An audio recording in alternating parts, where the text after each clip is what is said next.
നമസ്കാരം. ഒടുവിൽ ഇന്ത്യയോട് മുട്ടുമടക്കിയിരിക്കുകയാണ് ചൈന.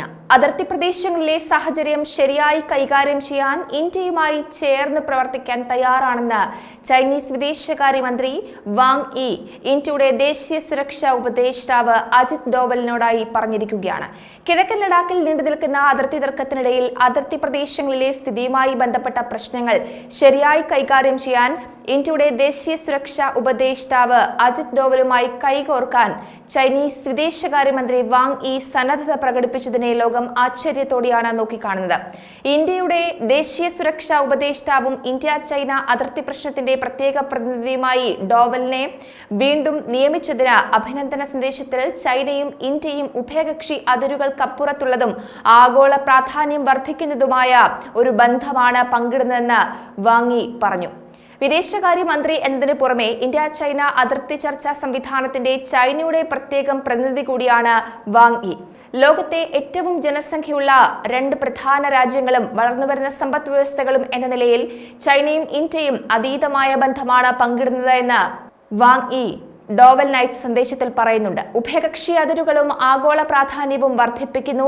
ഇരു രാജ്യങ്ങളിലെയും നേതാക്കളുണ്ടാക്കിയ സുപ്രധാന സമവായം നടപ്പാക്കാനും അതിർത്തി പ്രദേശങ്ങളിലെ സ്ഥിതിയുമായി ബന്ധപ്പെട്ട പ്രശ്നങ്ങൾ ശരിയായി കൈകാര്യം ചെയ്യാനും അതിർത്തി പ്രദേശങ്ങളിൽ സമാധാനം സംയുക്തമായി സംരക്ഷിക്കാനും ഡോവലുമായി കൈകോർക്കാൻ തയ്യാറാണെന്നാണ് വാങ് യി പറഞ്ഞത്. കസാഖിസ്ഥാനിലെ അസ്താനയിൽ നടന്ന ഷാങ്ഹായ് കോർപ്പറേഷൻ ഓർഗനൈസേഷൻ ഉച്ചകോടിക്കിടെ ഇന്ത്യൻ വിദേശകാര്യമന്ത്രി എസ് ജയശങ്കറുമായി അസ്താനയിൽ നടത്തിയ കൂടിക്കാഴ്ചയെ തുടർന്നാണ് വാങ് യിയുടെ ഈ സന്ദേശം.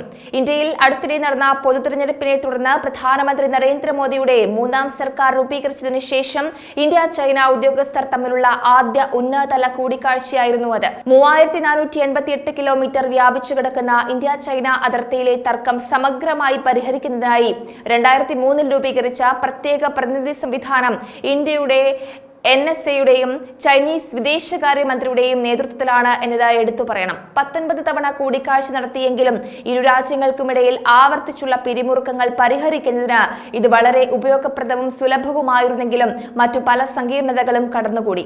2020 മെയ് 5 ഗാൽവാനടുത്തുള്ള പാങ്കോങ് പ്രദേശത്ത് നടന്ന അക്രമാസക്തമായ ഏറ്റുമുട്ടലിനെ തുടർന്ന് കിഴക്കൻ ലഡാക്ക് അതിർത്തി തർക്കം പൊട്ടിപ്പുറപ്പെട്ടത് മുതൽ വ്യാപാരമൊഴികെ ഇരു രാജ്യങ്ങളും തമ്മിലുള്ള ബന്ധം താഴ്ന്ന നിലയിലെത്തിയിരുന്നു.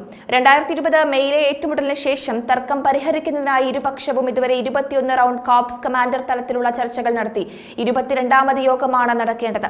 ചൈനീസ് സൈന്യം പറയുന്നതനുസരിച്ച് കിഴക്കൻ ലഡാക്കിലെ ഗാൽവാൻ താഴ്വര, പാങ്കോങ് തടാകം, ഹോട്ട് സ്പ്രിംഗ്സ്, ജിയാനൻദബൻ എന്നീ 4 പോയിന്റുകളിൽ നിന്ന് പിരിഞ്ഞു പോകാൻ ഇരുപക്ഷവും സന്നദ്ധരായിരുന്നു. അതിർത്തികളുടെ സ്ഥിതി അസാധാരണമായി തുടരുന്നിടത്തോളം ചൈനയുമായുള്ള ബന്ധത്തിൽ സാധാരണ നില പുനഃസ്ഥാപിക്കാൻ കഴിയില്ലെന്ന് ചൂണ്ടിക്കാണിച്ച് ഡെബ്സാങ്, ഡെംചോക് പ്രദേശങ്ങളിൽ നിന്ന് പിരിഞ്ഞു പോകാൻ പീപ്പിൾസ് ലിബറേഷൻ ആർമിയെ ഇന്ത്യ സമ്മർദ്ദത്തിലാക്കുന്നുവെന്ന വിവരവും പുറത്തുവന്നിരുന്നു. അതിർത്തി പ്രശ്നം ചൈന ഇന്ത്യ ബന്ധങ്ങളുടെ സമ്പൂർണ്ണതയെ പ്രതിനിധീകരിക്കുന്നില്ല എന്നും അത് ഉഭയകക്ഷി ബന്ധങ്ങളിൽ ഉചിതമായി സ്ഥാപിക്കുകയും ശരിയായി കൈകാര്യം ചെയ്യുകയും വേണമെന്നും ചൈന പ്രത്യക്ഷത്തിൽ പറഞ്ഞുകൊണ്ട് അണിയറയിൽ കുതന്ത്രങ്ങൾ തന്നെയാണ് മെനയുന്നത്.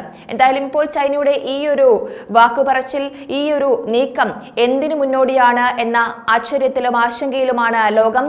പലപ്പോഴും സമാധാന ചർച്ചകൾക്കായും അതിർത്തി തർക്കങ്ങൾ പരിഹരിക്കാം എന്ന തരത്തിൽ ചൈന വലിയ വാഗ്ദാനങ്ങളൊക്കെ നൽകാറുണ്ട്. എന്നാൽ പിന്നണിയിൽ മറ്റു പലതും കണക്കുകൂട്ടിയാണ് ചൈന ഇത്തരം പൊള്ളയായ വാദങ്ങൾ പറയുന്നത് എന്നതാണ് ചരിത്രം.